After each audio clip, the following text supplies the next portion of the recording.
Muy buenos días, tengan hermanos y hermanas que nos ven por este medio. Estamos contentos que está usted con nosotros aquí en esta mañana para meditar juntos la palabra de Dios. Quisiera que en esta mañana hablemos acerca de la resurrección de nuestro Señor Jesucristo. Es un tema muy importante y además vemos nosotros en el mundo entero que la gente está celebrando estas épocas. Tristemente, la gente se enfoca solamente en estas épocas. La Iglesia de Cristo, los cristianos, no lo hacemos solamente en esta semana, lo hacemos todo el tiempo, lo hacemos cada primer día de la semana, participamos del fruto de la vid, del pan y seguimos los mandamientos que el Señor nos ha dejado. La resurrección de Jesucristo es nuestra ancla y lo tenemos muy presente todo el tiempo, no solamente durante estas épocas de llamadas Semana Santa. Ojalá que esta lección nos ayude para reforzar esa ancla que tenemos, esa esperanza que tenemos en el Señor y que nunca se nos olvide. Y los que todavía no se han convertido, ojalá que encuentren ellos ese ánimo para dar ese paso en la resurrección de nuestro Señor Jesucristo. Quisiera que usted abra sus Biblias en el libro de Hechos, capítulo 21. Nos vamos a basar en el libro de Hechos, capítulo 21, y vamos a avanzar leyendo algunas escrituras. Quisiera empezar con algo que apareció en la ciudad de Kansas City. En la ciudad de Kansas City, este es el encabezado que apareció en el año 2016, en septiembre 7. El encabezado dice: hombre prefiere ir a la cárcel a estar en casa con su esposa. Muy interesante. Hombre prefiere estar en la cárcel que estar en casa con su esposa. Cuando el FBI vino y le preguntaron al FBI qué sucedió, el FBI dice: vino un hombre que se llama Larry Ripple. Larry Ripple llegó al banco de Kansas City. Él mostró su pistola, dijo: esto es un asalto, y pidió una bolsa de dinero. Mientras le dieron la bolsa de dinero, él fue y se sentó en la banca a esperar a que venga la policía. De hecho, él dijo: hablen a la policía, yo aquí los espero. Y él esperó a que venga la policía, lo arrestaron, se lo llevaron. La policía le pregunta: Larry, ¿por qué hiciste esto? ¿Por qué estás robando un banco? Pero no te fuiste. ¿Por qué te quedaste esperando que te arrestemos? Y dice él: no puedo estar, dice, ningún día más con mi esposa. Estoy harto. Pero no todo termina allá. Llega su día de juicio para Larry y Larry está ante el juez y el juez lo condena. Su sentencia es 6 meses en arresto domiciliario. Está chistoso, ¿verdad? Quería él no estar en su casa, no estar con su esposa, y el juez lo sentencia, le da un castigo de 6 meses arresto domiciliario, estando en su casa. Muy interesante. Quisiera que nosotros entendamos que nosotros vamos a estar ante un día vamos a estar ante un juez que es mucho más sabio que cualquier otro juez. Hablando de juicios, quisiera que leamos nosotros algunas secciones de la vida de Pablo, porque Pablo, vamos a notar nosotros que en esta sección de su vida, empezando en el capítulo 21, vamos a notar nosotros que él en todo momento habló de la resurrección. Pablo no podía dejar de hablar de la resurrección de Jesucristo, porque para él significaba todo. En Hechos capítulo 21, vamos a empezar en el versículo 31, cuando Pablo es arrestado en Jerusalén, dice la palabra de Dios que, dice, procurando ellos matarle, se le avisó al tribuno de la compañía que toda la ciudad de Jerusalén estaba alborotada. Tomando luego soldados centuriones, corrió a ellos, y cuando ellos vieron al tribuno y a los soldados, dejaron de golpear a Pablo. Así que estaba el alboroto en la ciudad de Jerusalén, estaban golpeando a Pablo, porque querían matarlo, porque decían: Pablo está enseñando cosas que es contradictoria en la ley de Moisés, y le estaban levantando falsos. ¿Qué sucede? Pablo es rescatado por los soldados romanos. Saltamos al siguiente capítulo, a Hechos 22:4. Pablo dice: tribuno, denme una oportunidad de explicarle a esta gente lo que estoy haciendo. No estoy haciendo nada malo. Y Pablo empieza a hablarles y les dice esto en Hechos 22:4. Dice: yo, dice, perseguía este camino hasta la muerte. Entonces, Hechos 22:4. Prendiendo, entregando en cárcel a hombres y mujeres. Y Pablo empieza a narrar y dice: esta es la manera como me convertí. Dice Pablo: yo estaba yendo en camino, dice, y se me apareció una luz, y se me apareció Jesús, quedé ciego, y la voz me dijo: ¿por qué me persigues? Y le pregunté: ¿quién eres? Y me dijo la voz: yo soy Jesús a quien tú persigues. Pablo quedó completamente cambiado desde ese momento, porque el Jesús que había muerto ha resucitado. Pablo cambia completamente. En el libro de Hechos 22-21, seguimos leyendo nosotros cuando Pablo ahora es llevado y dice el 22-21, pero me dijo, ve porque yo te enviaré lejos a los gentiles. Y lo oyeron hasta esta palabra. Entonces alzaron la voz diciendo, quita de la tierra a tal hombre, porque no conviene que viva. Así que Pablo en su discurso a la gente, tratando de convencerlos, dice una palabra clave. Dice, y Jesús me dijo, yo te voy a enviar a los gentiles. Y desde allá dejaron de escucharlo. Desde allá ellos querían matarlo. El tribuno dice, ya no hay nada que se pueda hacer, vamos a llevarnos a Pablo. Y muy interesante porque iban a azotar a Pablo, lo iban a poner en la cárcel, pero Pablo dice, ¿es lícito azotar a un ciudadano romano antes de demostrar qué cargos tiene? Era un no. Un ciudadano romano tenía que ser tratado con justicia, tenía que ser llevado a un tribunal, encontrado culpable y después podría ser castigado. Así que no sabían que Pablo era ciudadano romano. Pablo apela a su ciudadanía y lo llevan para que él tenga un juicio. Así que Pablo va a empezar a hablar desde este momento acerca de la resurrección. Pablo ya le dijo al gentío, a la gente que quería golpearlo, ya dijo, yo, dice, vi a Jesús. Entiendan esto, yo vi a Jesús, eso cambió mi vida, por eso hago lo que hago, por eso ustedes quieren matarme. Pero lo que yo hago es porque estoy convencido, lo he mirado, lo he vivido y no puedo dejar de hablar de ello. Así que a Pablo, cuando vemos nosotros, cuando él empieza a defenderse ahora ante el tribunal romano, dice en Romanos 23, 6 al 8, es llevado al concilio primero en Jerusalén. Así que aquí empiezan los juicios formales de Pablo. En el 26, 6 al 8 dice, entonces Pablo, notando que una parte era de saduceos, otra de fariseos, alzó la voz en el concilio. Varones hermanos, yo soy fariseo, hijo de fariseo, acerca de la esperanza y de la resurrección de los muertos, se me juzga. Cuando dijo esto, se produjo disensión entre los fariseos y los saduceos, y la asamblea se dividió, porque los saduceos dicen que no hay resurrección, ni ángel, ni espíritu, pero los fariseos afirman estas cosas. Pablo inteligentemente divide al grupo y Pablo empieza a hablar de la resurrección y los saduceos, este grupo religioso no cree en la resurrección y los fariseos sí creen en la resurrección. Así que empiezan ellos a debatir, a hablar. Muy interesante, cuando usted lee la Biblia, no encuentra usted a muchos saduceos que se convierten. De hecho, no hay evidencia ni siquiera de un saduceo en la Biblia que se haya convertido, porque para que usted se convierta, para que usted sea cristiano, tiene que creer en la resurrección. Y se da cuenta usted que si hay muchos casos de fariseos que se convirtieron, los fariseos sí creían en la resurrección. Así que, ¿qué es lo que sucede?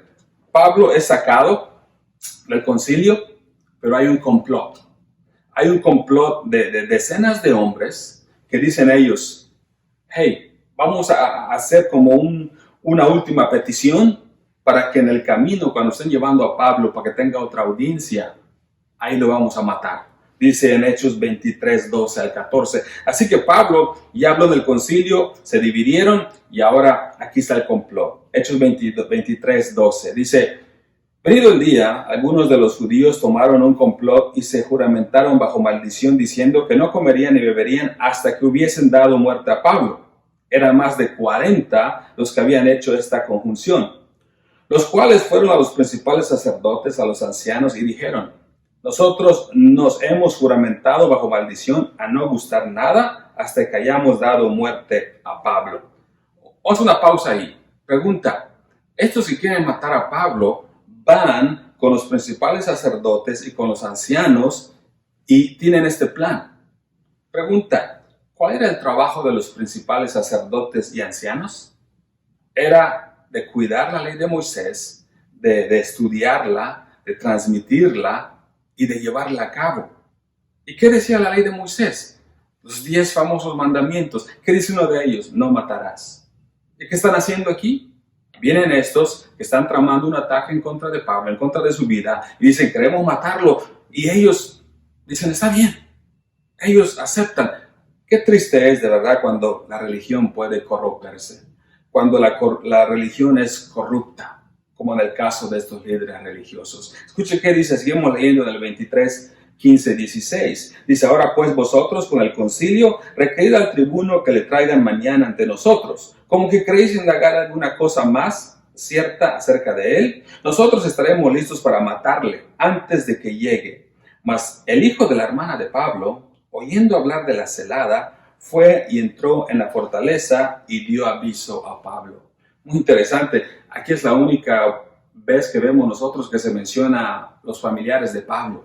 Menciona que Pablo tiene una hermana que está viviendo en Jerusalén y esa hermana tiene un hijo que es el sobrino de Pablo. Él escucha lo que están tramando, va y le avisa a Pablo, Pablo le avisa al centurión, el centurión le avisa al comandante y toman acción para salvar a Pablo. Muy interesante.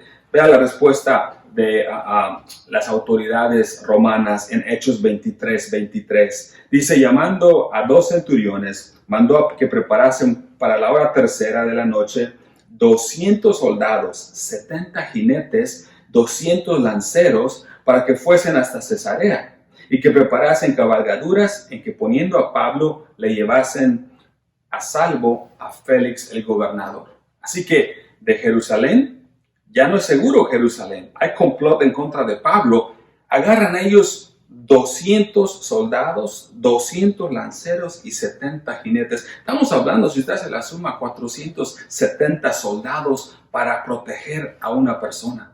¿Se imagina Pablo con tremendo blindaje yendo de Jerusalén? 80 kilómetros está Cesarea en la costa y ahí lo van a llevar para que él tenga una audiencia, un juicio ante el gobernador Félix. Félix, tristemente, no era una persona muy buena. Félix era una persona corrupta, Félix era una persona inmoral, era una persona que no era querida por el pueblo, agarraba él siempre muchas veces dinero ilegalmente y él lo que quería que Pablo también le diera.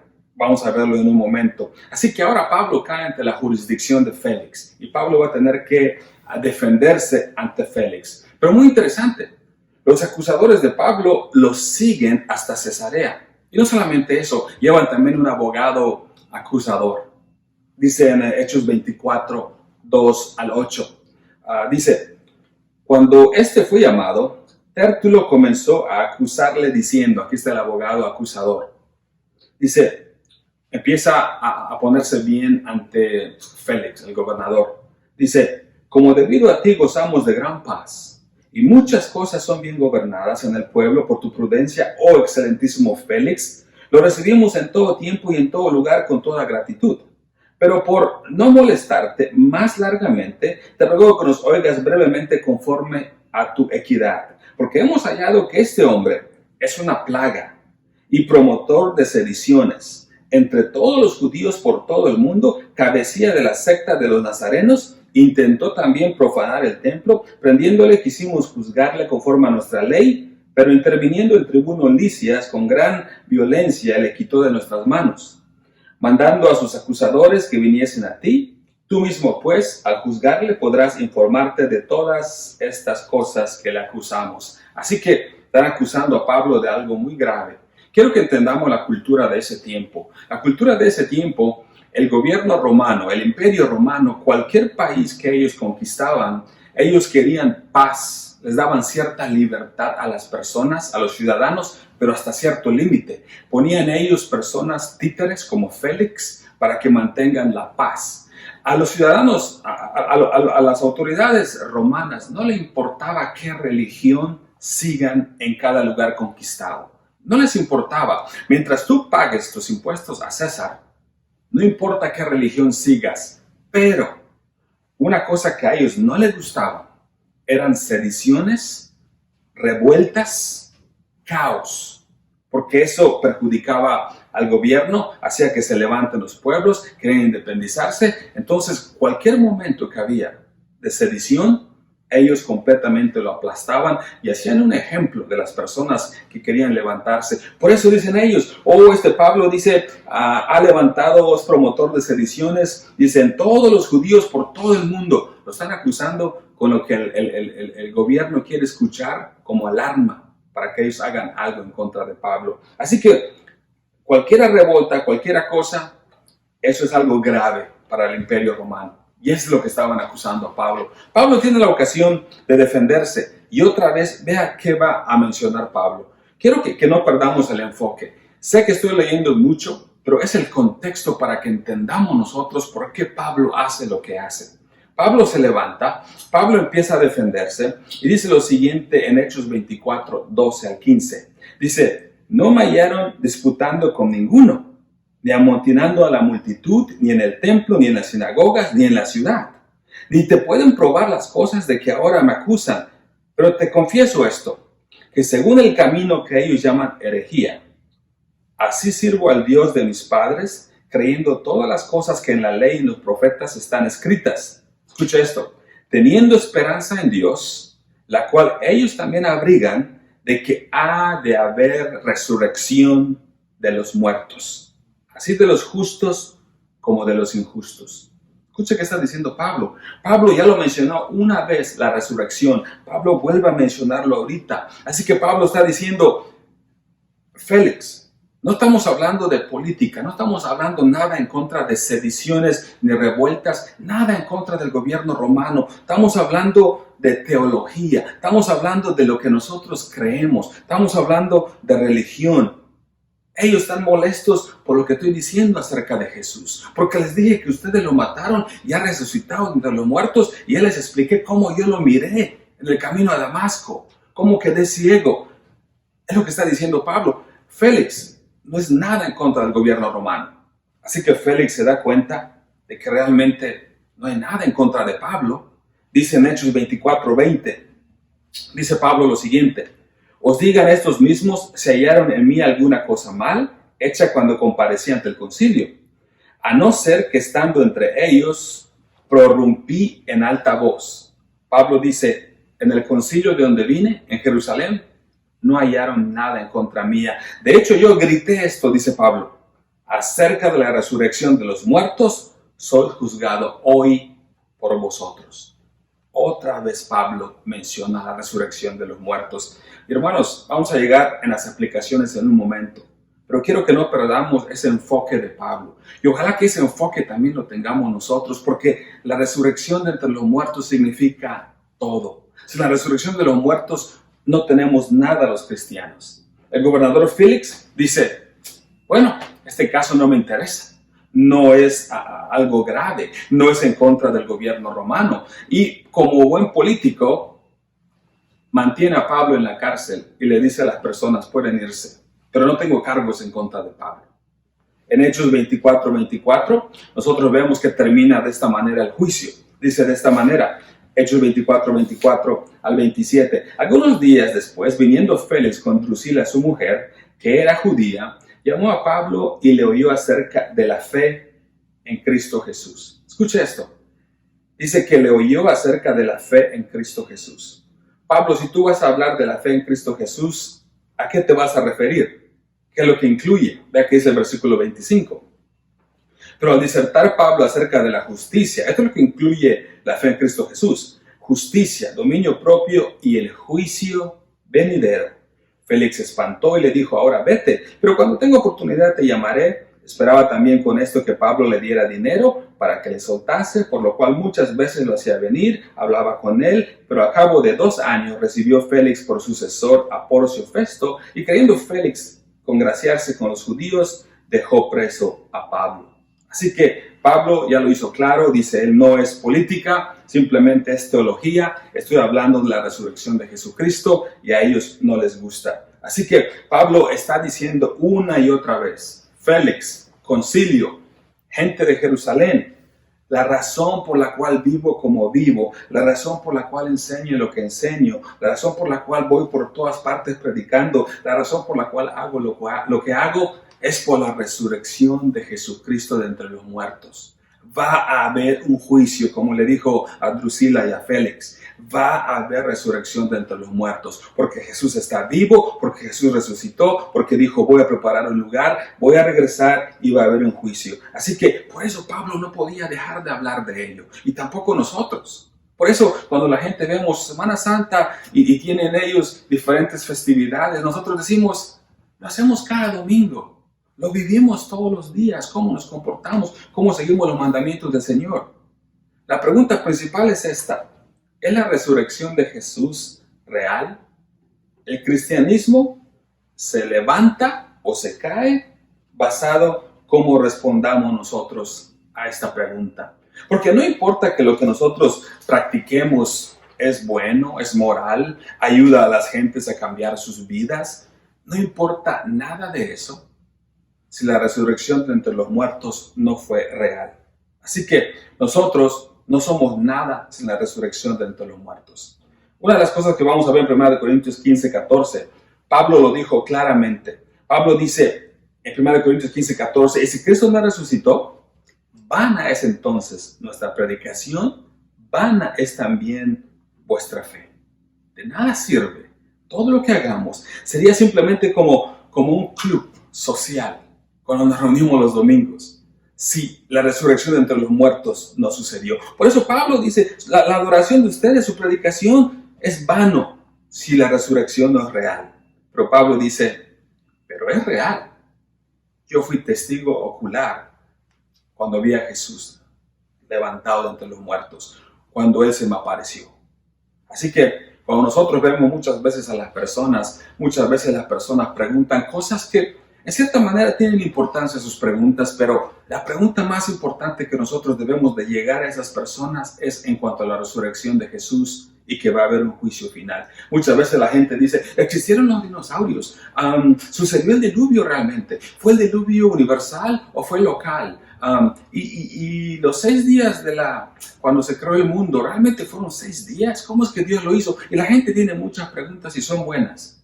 Pero realmente la pregunta más importante de todas es la resurrección de Jesús real. Es la resurrección de Jesús real. Así que si nosotros sabemos cómo contestar a esta pregunta, mucha gente se va a convertir. Y todas las otras preguntas simplemente van a caer en su lugar. Así que vamos a ver nosotros que la resurrección de Jesucristo no está puesta a debate en el sentido que alguien diga, bueno, usted ha escuchado esto. Bueno, si tú crees en eso, bien, es tu creencia. Pero yo no creo. No, ni él puede decir eso, ni yo puedo decir eso. Porque si la resurrección de Jesucristo se puede corroborar de que es real, de que realmente sucedió, no importa lo que tú creas o lo que yo no crea, eso es así y es así. Si la resurrección sucedió, si la persona que dice que no quiere creer va a pagar las consecuencias y la persona que lo acepta y lo cree también va a recibir los beneficios. Así que es algo que sucedió y no podemos nosotros negarlo. Un detective de Los Ángeles muy famoso, su nombre es J. Warner Wallace. J. Warner Wallace ha aparecido en muchos programas de televisión en los Estados Unidos. Él es muy famoso. ¿Por qué? Porque aquí le llaman cold cases, le llaman homicidios que no se han podido solucionar. Homicidios que simplemente se quedaron archivados, nunca se puede encontrar al culpable. ¿Qué es lo que hace Warner Wallace? Warner Wallace, él tiene un equipo y se pone a investigar todos los detalles hasta encontrar al culpable. Aunque hayan pasado 5 años, 10 años, 15 años, 20 años que el archivo ha estado ahí, Warner Wallace lo desempolva y con su equipo va con los detalles forensicos encontrando al culpable y ha resuelto muchos casos, por eso él es famoso, solamente que él es ateo. ¿Sabe qué es lo que hizo él? Dice, soy ateo porque cuando me invitan a la iglesia, yo les pregunto, ¿por qué eres cristiano? Y los que me han invitado dicen, bueno, soy cristiano porque es lo que me enseñaron mis papás y yo crecí en la iglesia. O simplemente dicen ellos, bueno, es que de esa manera cambio mi vida y dejé de tomar, dejé los vicios. Y dice él, eso no me convence, dice él. No es lo que yo quiero escuchar, dice. No tiene una respuesta contundente. Lo que él quiere escuchar es esto. Es la resurrección de Jesús, real. ¿Sabe qué es lo que hizo Warner Wallace? Él aplicó su conocimiento forénsico que él tiene.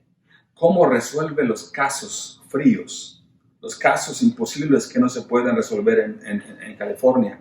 ¿Qué es lo que hizo él? Lo aplicó a los evangelios de Jesús y lo aplicó él a la resurrección de Jesús.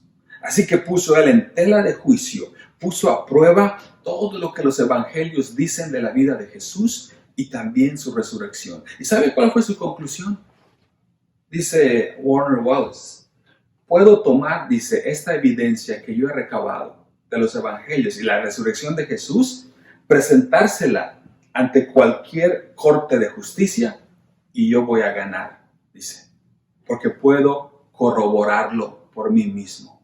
En otras palabras, se autoenseñó, ahora es cristiano. Ha escrito muchos libros acerca de apología, de cómo defender nuestra fe. El punto principal es este: si Jesucristo resucitó de entre los muertos, ¿qué esperamos para que más gente se convierta? ¿Qué espera usted para convertirse? ¿Qué está haciendo usted para mejorar su fe y ser más fuerte espiritualmente si Jesús realmente resucitó de entre los muertos? Algo muy importante que nosotros quisiéramos ver, de que en ningún momento, cuando Pablo presentaba su defensa de la resurrección de Jesucristo, nadie podía decir lo opuesto, porque era verdad. Imagínense usted, si hoy podríamos, si yo estuviera diciendo hoy Jesús resucitó entre los muertos y sucedió hace 2000 años atrás, es difícil que alguien me diga lo contrario. Pero la iglesia, los creyentes, los que se bautizaron, los que se convirtieron, sucedió en Jerusalén. Sucedió en el mismo lugar donde lo crucificaron. Sucedió en el mismo lugar donde vivió Jesús. Si alguien quería aplastar y erradicar esa nueva religión, hubiera sucedido ahí mismo. Ellos pudieran haber dicho, ahí está el cuerpo de Jesús, ahí está su tumba, si quieres yo te llevo. Pero no hay cuerpo. Aún con la guardia de los soldados romanos que había allá, a pesar de que lo habían matado a Jesús en la cruz, a pesar de que le habían puesto toda esa piedra, ese sello, todo eso es supernatural, es un milagro, es obra de Dios, la resurrección de Jesucristo de entre los muertos. Por eso Pablo lo defiende. La religión que estamos hablando, el ser cristiano, la iglesia de Cristo que se estableció después de la resurrección de Jesucristo, no estamos hablando de que la iglesia se estableció 300 años después que murió Jesús, se estableció la iglesia. No, apenas unas semanas después que él murió, se estableció, estaba fresco, la gente lo había visto. Dice la Biblia que en una ocasión más de 500 personas vieron a Jesús vivo después de haber estado muerto. La iglesia de Cristo no fue establecida a 300 millas lejos después que Jesús resucitó. No, se estableció en el mismo lugar donde Jesús vivió, donde Jesús murió, donde Jesús resucitó. Así que si había alguna oportunidad de que la gente diga algo, que muestre pruebas, se lo hubiera mostrado a Pablo. Y dice Pablo, todo lo que yo he dicho, nadie me muestra lo contrario. ¿Por qué cuando leemos nosotros Santiago, el libro de Santiago, Santiago era hermano de Jesús? ¿Por qué vemos el cambio radical que hubo en Santiago?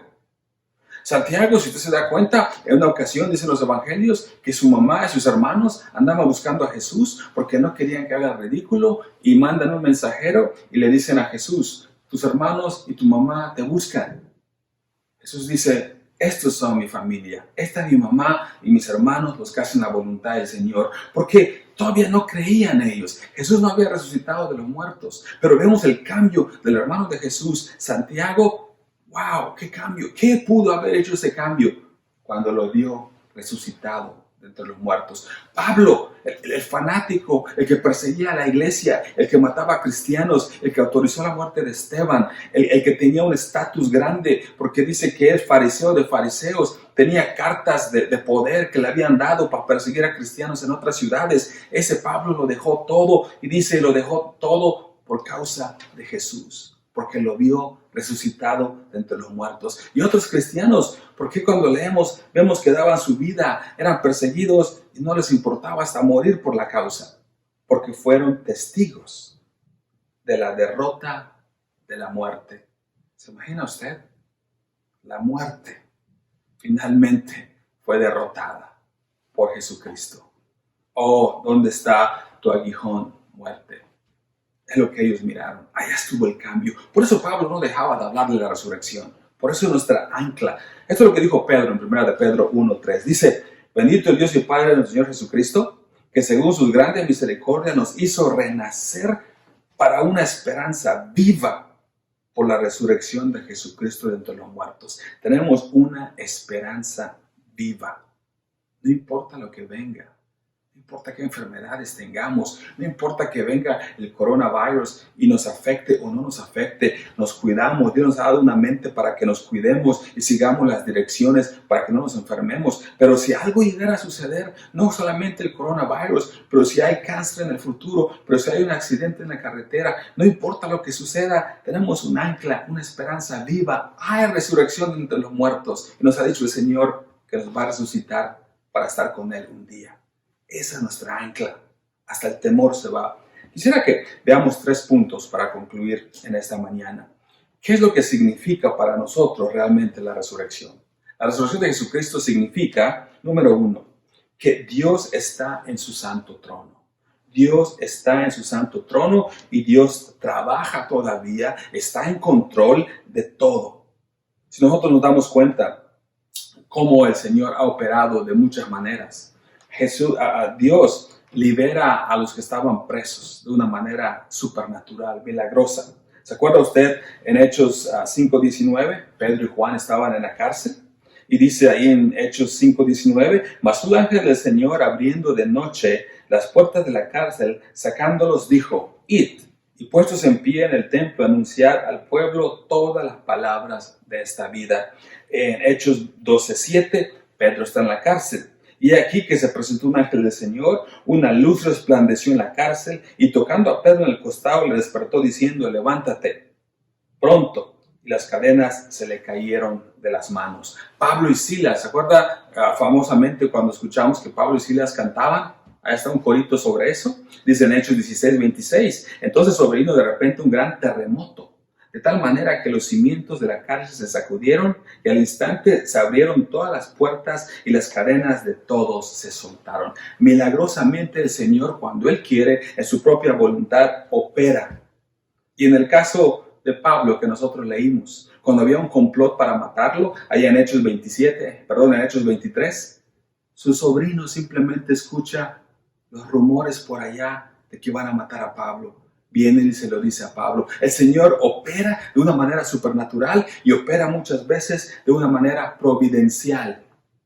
Es lo que el Señor está haciendo. Como Él escoja hacerlo, el Señor está en su trono, el Señor está en control. Es lo que significa la resurrección entre los muertos. Proverbios 21:30 dice, no hay sabiduría, ni inteligencia, ni consejo contra Jehová. Él está en control. Dios nunca dice, estoy en peligro, o se sorprendió por una situación, o simplemente no sabe qué va a hacer. El Señor está en completo control. Escuche lo que dice Isaías en Isaías 46:10. Dice, yo anuncio desde el principio lo que va a pasar al final, y doy a conocer el futuro desde mucho tiempo antes. Les aseguro que todos mis planes se cumplirán tal como yo quiero.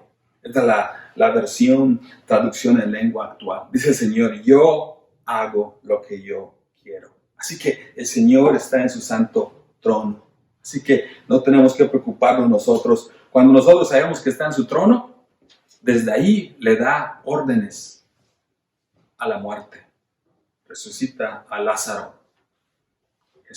Cuando Jesús oró y dijo, Señor, para que ellos crean, te pido, Señor. Y cuando Jesús simplemente dijo la palabra, Lázaro, ven, nunca vemos de que hubo un pleito, un debate de que la muerte decía, no, ¿dónde está tu papeleo? No. La orden viene desde lo alto. Lázaro, ven. Y se levantó. El Señor está en su trono y sigue ordenando. Es al que servimos nosotros. La resurrección nos recuerda que Dios está en su santo trono. Punto número 2. Lo que la resurrección significa para nosotros, ya no hay miedo ni preocupación. Si Jesús ha resucitado de entre los muertos, si la muerte ha sido derrotada, debemos ser optimistas a lo que nos espera. No debemos tener miedo. Piensa en Pablo. Los juicios en Jerusalén que él tuvo y después en el futuro en Roma, no tenía miedo Pablo en contra de eso. Porque no puede usted intimidar a un hombre como Pablo, que ha estado en contacto con aquel que derrotó a la muerte. Si usted tiene como amigo al que derrotó a la muerte y te dice, ese mismo poder que operó en mí va a operar en ti también en el día del juicio, cuando seamos levantados, usted va a vivir de una manera diferente. Esto es lo que el Señor le dijo a Pablo para animarlo en Hechos 23:11. A la noche siguiente se le presentó el Señor y le dijo: ten ánimo, Pablo, pues como has testificado de mí en Jerusalén, así es necesario que testifiques también en Roma. Pablo, no importa que tu barco naufrague, no importa que una serpiente te muerda en una isla, no importa lo que venga, Pablo, tú vas a estar en Roma y vas a hablar de mí, y vas a hablar de mi resurrección, vas a hablar de mi evangelio, vas a hablar del juicio venidero. Ten valentía, Pablo. Hermanos, tengan valentía. Seguimos a Jesús resucitado de entre los muertos, que nos va a dar la victoria también. Dice en 2 Corintios 3:12, dice: tan seguros estamos de todo esto, que no nos da miedo hablar. Pablo, siempre que hablaba en sus juicios, si usted se da cuenta, cuando lo llevaban a ser enjuiciado, siempre estaba a la ofensiva. Pablo siempre estaba a la ofensiva. Hasta los papeles se invirtieron. ¿Se acuerda cuando habló con Félix? Cuando habló con Félix, el gobernador, dice que Félix tuvo temor. Se espantó, dice. ¿No sería Pablo el que debería tener temor? De que sus manos, de que su futuro está en manos de Félix, un corrupto. ¿No debería ser Pablo el que tenga temor? Dice en Hechos 24:24, dice: algunos días después, pidiendo Félix conducir a su mujer, que era judía, llamó a Pablo, le oyó acerca de la fe en Jesucristo, pero al disertar Pablo acerca de la justicia, del dominio propio y del juicio venidero, Félix se espantó y dijo: ahora vete, pero cuando tenga oportunidad te llamaré. Se invierten hasta los papeles cuando uno tiene valentía, cuando uno sabe que está del lado del Señor y que el Señor está con nosotros. Félix, el gobernador, el que estaba en control supuestamente, tuvo miedo. Punto número 3, ¿qué significa la resurrección para nosotros? Que el juicio final viene en camino. Que el juicio final viene en camino. Nosotros leímos de que Pablo le empezó a hablar a Félix y a Drusila acerca de Jesucristo. ¿Qué es lo que incluyó? ¿Se dio cuenta usted qué es lo que incluyó? Dice la Biblia que incluyó acerca de la justicia, dominio propio y del juicio venidero. ¿Por qué Jesús habló tanto del juicio? Pablo lo repitió.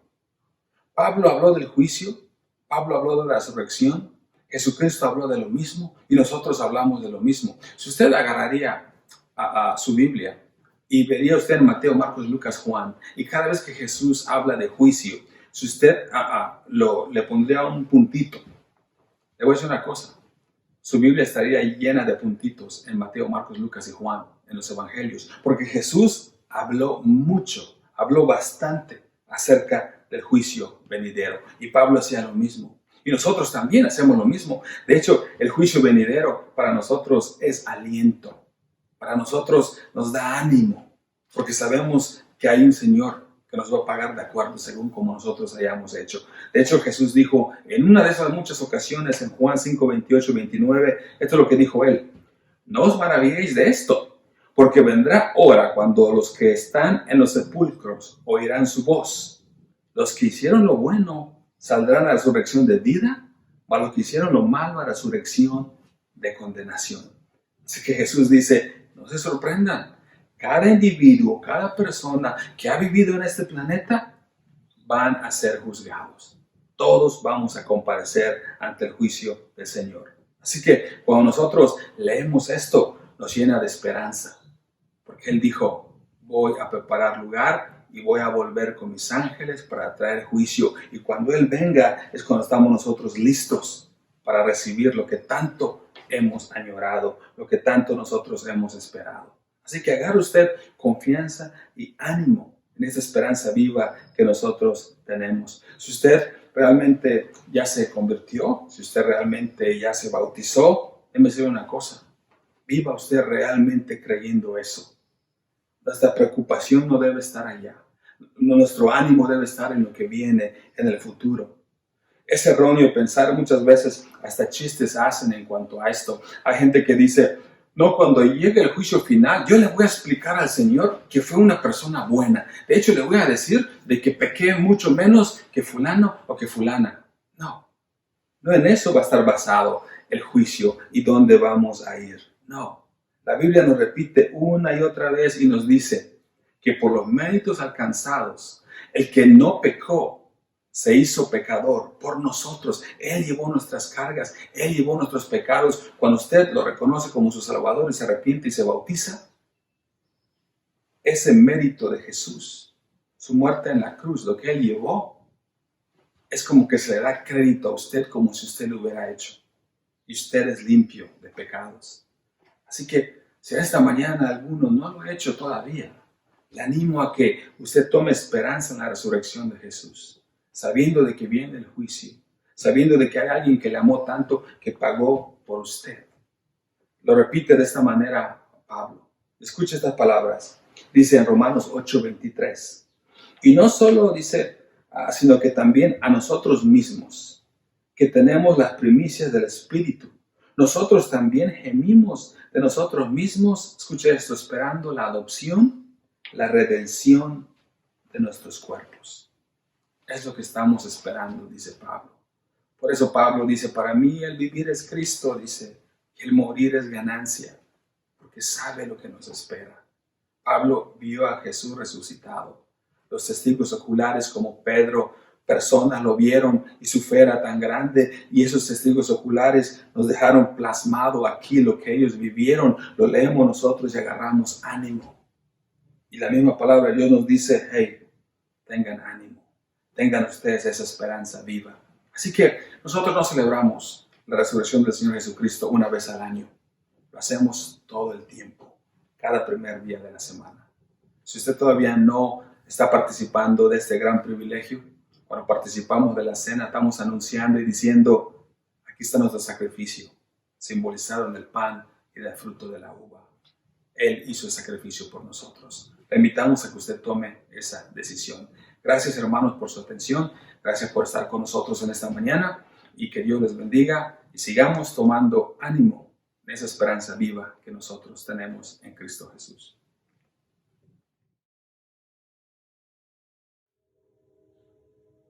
Buenos días, hermanos. Espero que se encuentren bien donde quiera que se encuentren. Como primer día de la semana ya sabemos que tenemos que participar de la Cena del Señor y este día no va a ser la excepción. Para eso vamos a leer algunos capítulos en la Biblia. Nos vamos a ir a la primera carta de los Corintios, en el capítulo 11, versículo 23 en adelante. Porque yo recibí del Señor lo que también os he enseñado, que el Señor Jesús, la noche que fue entregado, tomó pan, y habiendo dado gracias, lo partió y dijo, tomad, comed, esto es mi cuerpo, que por vosotros es partido, haced esto en memoria de mí. Asimismo, tomó también la copa, después de haber cenado, diciendo, esta copa es el nuevo pacto en mi sangre. Haced esto todas las veces que la bebiereis en memoria de mí. Oremos por el pan. Amoroso buen Dios, gracias le damos hoy en esta mañana, Padre, porque usted nos ha permitido un día más de vida, Padre. Le damos las gracias porque usted mandó a su Hijo a padecer en esa cruz, Padre, para perdón de nuestros pecados, Padre.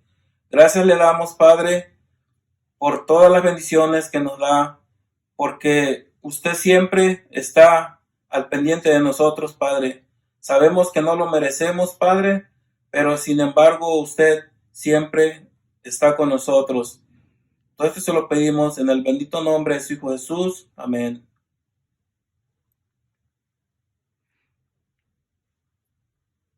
Oremos por el jugo de la vida. Gracias nuevamente, Padre, porque nos ha permitido estar aquí aprendiendo más de su palabra, Padre, y participando de sus mandamientos que usted ha dejado, Padre. Gracias porque usted mandó a su Hijo Jesucristo a morir en la cruz, Padre, y a derramar esa sangre preciosa para que nosotros podamos ser perdonados, Padre.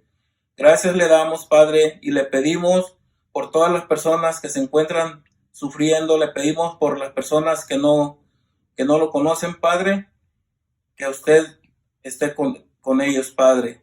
Todo esto se lo pedimos en el bendito nombre de su Hijo Jesús. Amén.